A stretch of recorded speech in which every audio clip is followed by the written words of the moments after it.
What's up, guys, and welcome back to the LittleScaleCars YouTube channel. Today, in the review box, we have the Morgan 3-wheeler from Matchbox.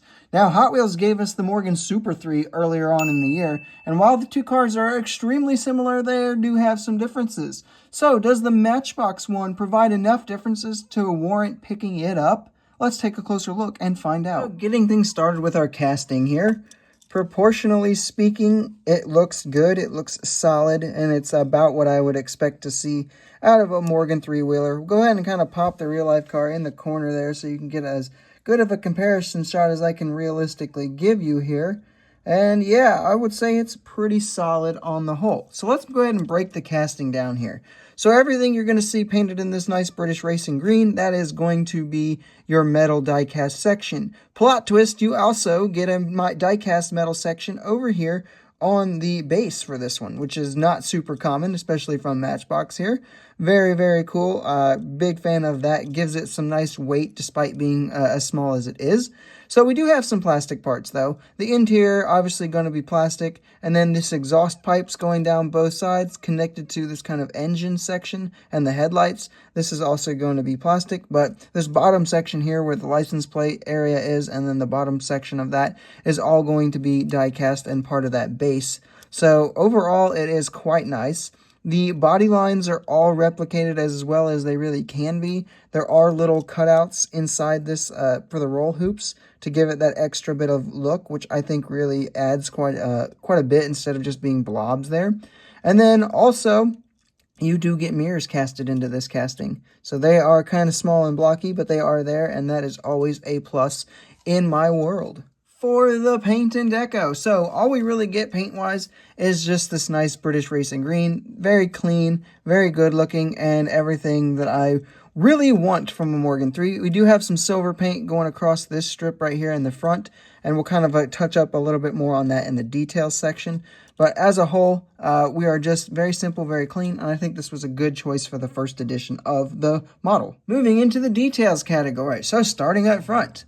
We do get this silver trim that we already talked about, which is actually a tampo. And then you get the little Morgan logo right there. But that is it as far as tampo-wise goes up front. There's no tampo work done for the headlight section, which is a very, very big shame in my opinion. There's no license plate. Like, this whole area is just a little bit bland, and that is a shame. Coming down to the sides here, we got these nice wheels here, which I think replicate the kind of like bike wheel look of the Morgan 3. So really down for that. Nice molding texture and detailing into the exhaust pit there, which looks good. Detail on the interior is okay. Nothing too crazy, but I guess they had to kind of take a few things out that they normally would include to make it not so fragile. And then into the rear section, we do get full tampo work. So that is quite nice to see. However, you know, these headlights and taillights, not headlights, these taillights are so small. And then the Morgan license plate back there is so small. It really kind of makes you feel like there could have been a little extra tampo budget thrown in up front with these ones being so small. That's just my opinion, though. And clearly the car agrees because it's flipped itself over.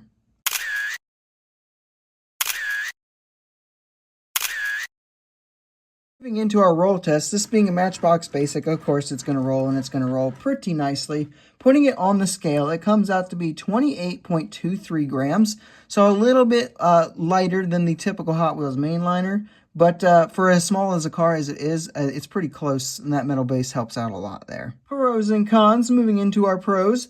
The biggest pro is that this thing just looks very nice, I think.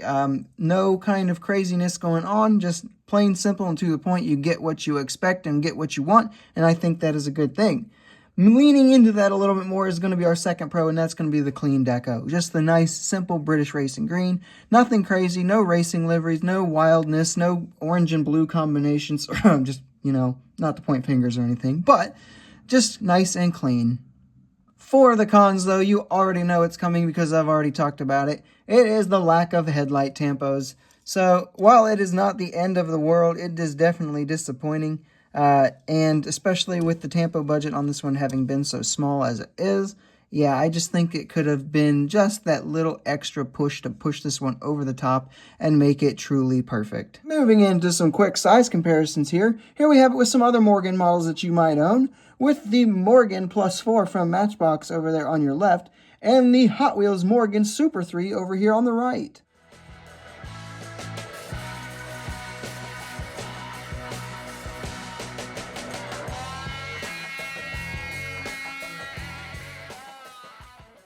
And for some other random comparisons, here we have it with some other British cars, this time from premium brands, with the Jaguar XJR15 over there from Kyosho, and then the Lotus 78 from Mini GT over here on the right.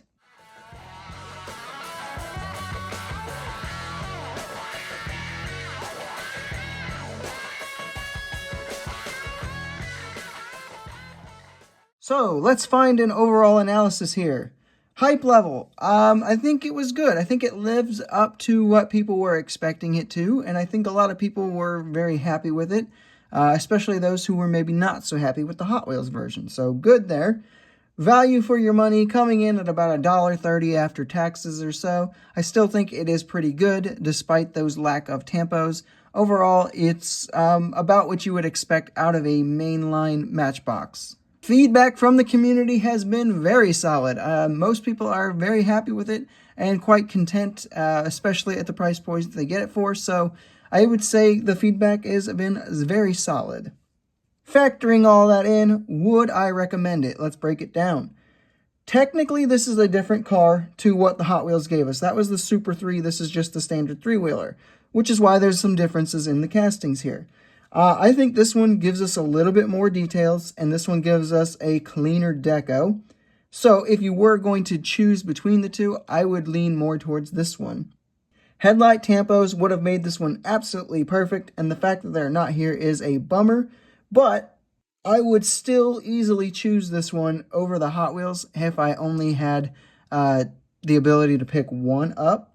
So for that reason, I would say I would recommend getting this one, even if you're only going to pick up one or two decos, just because it's a little bit fun and technically a different car to what Hot Wheels gave you. And that's all I have for this review, guys. I hope you have enjoyed it. If you did, make sure you leave a like, subscribe if you are new, and do not forget to leave a comment telling me what your thoughts are on this particular model, and I will see you in the next video.